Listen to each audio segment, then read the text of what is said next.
bem-vindo ao Popcorn, seu podcast de cinema. Eu sou a Gabi. E aí, galera, e eu sou o Alan. E estamos de volta, demoramos, mas voltamos. E hoje, infelizmente, não é clássico, porque a gente ama clássico, mas a gente também gosta de lançamento. Mas e aí, vocês estão ligados nos lançamentos por aí? Tá meio ruim de lançamento agora por causa da pandemia, mas tem muita coisa boa saindo nos streams. E hoje o filme é polonês. É, diferente, né? Eu não me lembro se eu já vi algum outro filme da Polônia, não sei. Você já assistiu, Alan? Eu também não lembro de ter visto já algum filme da Polônia, mas isso que é legal do serviço de streaming, né? Se não fosse pela Netflix ou pela Amazon, a gente teria a oportunidade de ver esse tipo de filme. Olha, aqui no Popcorn a gente já falou sobre filme alemão, espanhol, acho que até francês. E é muito legal essa diversidade, né? Porque aí faz a gente conhecer uns filmes bem diferentões.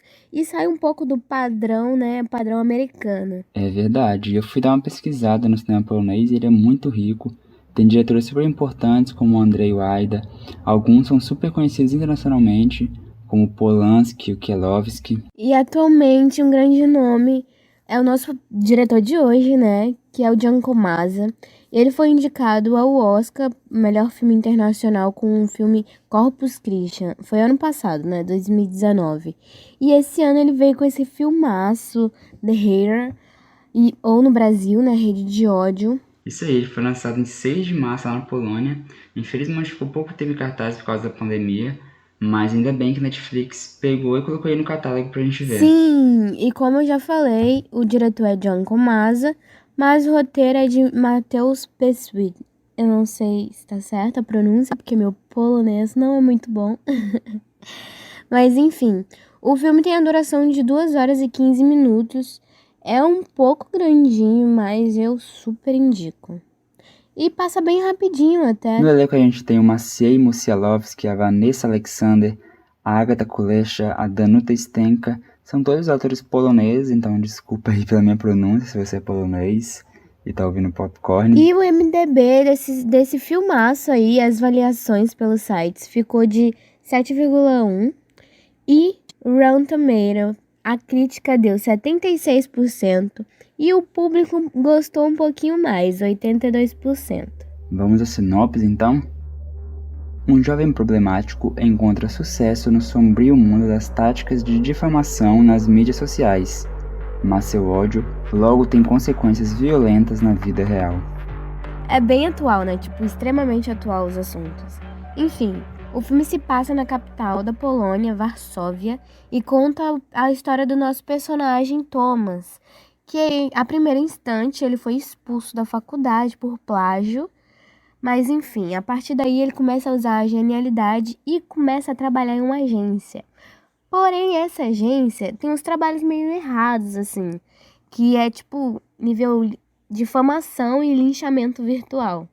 Tipo, bem punk. Aí as coisas começam a ficar ainda pior quando eles são contratados para fazer a propaganda negativa contra a campanha de candidato, que é um assunto bem atual.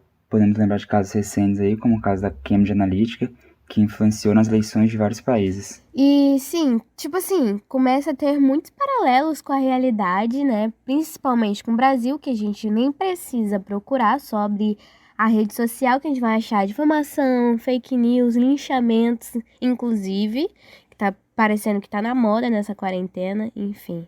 Não façam isso. E esse filme, tipo assim, retrata super bem esse assunto, super bem.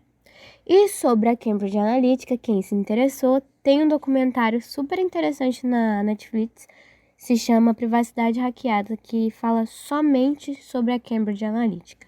Vale a pena assistir. Outra crítica que o filme faz que é bem interessante é quando o Thomas começa a trabalhar para a campanha do mesmo político que ele ataca na agência, mostrando que esse tipo de pessoa, empresa, não trabalha de acordo com princípios ou ideologias, mas só pelo dinheiro, ou no caso dele, para agradar a família que ajudava ele antes. Falando nessa família, ela traz assim uma representação muito importante, né, para entender o cenário político do filme. E eu senti assim, no meu coração, uma crítica de elite intelectual, progressistas, que sempre tá numa bolha e acaba se distanciando da realidade.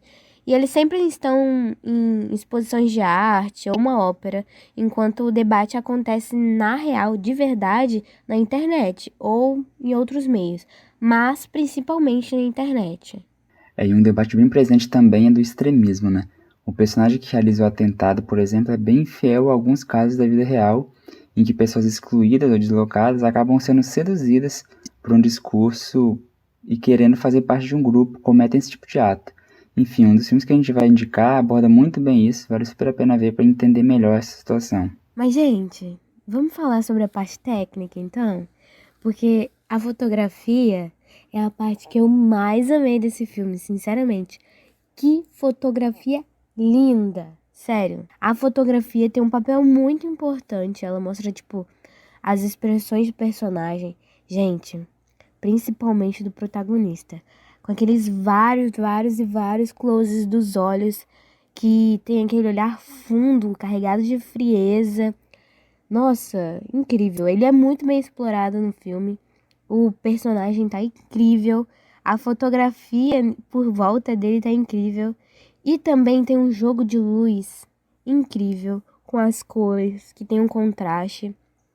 E entre os opostos, que nem a cena do protesto, onde os grupos contrários se encontram. Sério, gente, vocês assistam o filme duas vezes. Um você foca na história, no enredo da história, e o outro você foca na fotografia, que você vai ver que, nossa, não dá nem pra falar. E a iluminação combina muito bem com essa pegada do personagem, uma pegada mais dark. Tem uma cena que eu gostei muito, que é a da boate, com várias cores desfocadas e só os personagens focados no centro. E também quando o Tomás é iluminado pelos monitores na frente dele, a fotografia realmente está ótima. Sim, mas olha, tem outra cena que é aquela da boate, um plano aberto, todo vermelhão, que tem várias pessoas, mas a única coisa que destaca é a nossa personagem Gabi. Sério, nossa, eu não sei como ele fez aquilo, porque foi o ponto ali, o ponto de atenção mesmo. Sério, a fotografia é incrível, gente. Acho que paguei pau. E falando sobre a arte, um dos trabalhos foi criar todo o cenário virtual do filme, né? Desde o jogo até as redes sociais, que elas são bem parecidas com as reais, mas não podem ser, então teve todo um trabalho de design envolvido. Inclusive os chats, né, que tem a interação com a tela, né, com o personagem, que não é uma novidade, mas ficou muito interessante e combinou super bem com o filme. Eu curti bastante. A edição também é um dos grandes méritos. Ela é bem dinâmica, tem umas sequências em que o passado se mistura com o futuro e é mostrada a reação ao mesmo tempo em que a ação está sendo feita. Pode parecer um pouco confuso, mas dá certo. E às vezes a impressão de um buraco no roteiro, mas logo o diretor corrige isso, faz parte da dinâmica do filme que é totalmente diferente. A trilha sonora do filme também tá super ligada com a edição. Às vezes uma mesma trilha fica por várias cenas e outras vezes acaba do nada dando um ritmo assim nas emoções. E a escolha da trilha é, tipo, muito interessante porque varia muito com a situação. Tem desde a música clássica ao eletrônico. Inclusive, eu adorei aquela ideia da boate lá de eletrônico com os fones. Bem interessantes. Imagina, a experiência deve ser legal. Nada a ver com o assunto, mas eu lembrei disso agora. As atuações são muito boas, com destaque para o Maciej Musielowski, que é o principal. Ele interpreta muito bem esse cara cheio de frustrações e obsessões e que não tem muitos escrúpulos para conseguir o que ele quer. Matei arrasou com aqueles olhos penetrantes, marcantes, perfeito. Porém, outro personagem é Paul Ruditsky, eu não sei se é assim, acho que tá certo sim, que foi aquele candidato liberal que acabou sofrendo um atentado e ele foi muito bom também, eu curti. Porém, uma curiosidade bem triste é que semanas depois dessa gravação do filme ter acabado, aconteceu um atentado de verdade na Polônia contra um político muito parecido com o do filme, que lutava pela causa LGBT e inclusive acabou morrendo esfaqueado. Realmente é bem triste quando a vida imita a arte desse jeito. Enfim, Rede de Ódio é um filme super atual, com vários temas, tantos temas que a gente nem teve tempo de debater alguns aqui, por exemplo, a causa LGBT, a imigração, Então vale super a pena ver. E não é só por esses debates, mas o filme é muito bom tecnicamente. Tipo, edição, fotografia, narrativa, é muito bom. Mas não é um filme feliz. É bem pesado, assim, na verdade. Mas tem muito tema que precisa ser jogado no meio da rodinha e a galera refletir, entendeu? É um filme muito bom, porém nada feliz. Infelizmente, nosso tempo é curtinho e não dá pra falar tudo o que tem pra falar sobre esse filme, todas as cenas que eu curti, da fotografia, os cenários que são incríveis também. Enfim, eu super recomendo, mas não dá pra falar sobre ele em 10 minutinhos. Enfim, assista e tire suas próprias conclusões. Eu gostei. Mas e aí, Alan, você gostou? Gostei sim, gostei bastante. Consegue acertar tanto na narrativa quanto na parte técnica. Já que o tempo tá acabando, vamos para as indicações, né? Pra não perder o costume. Eu super recomendo aquele documentário que eu disse lá no início, Privacidade Hackeada, sabe? Que tem na Netflix, que é sobre a Cambridge Analytica. Vale super a pena assistir. Pra quem não tá acostumado com documentário, tenta, vocês vão curtir, é bem interessante. A minha indicação de hoje é o filme 22 de Julho, tá na Netflix também, e como eu citei antes, ele fala sobre um atentado real que aconteceu na Noruega contra um grupo do Partido Trabalhista, e esse filme mostra muito bem como acontece a radicalização das pessoas a ponto delas fazerem atentados contra adversários políticos. Vale super a pena ver para entender esse processo. Mas então é isso, o episódio vai ficando por aqui, mas a gente volta. Relaxa aí que a gente vai voltar, meu amor. Enfim, é isso. Tchau, tchau. Tchau, Até a galera! próxima.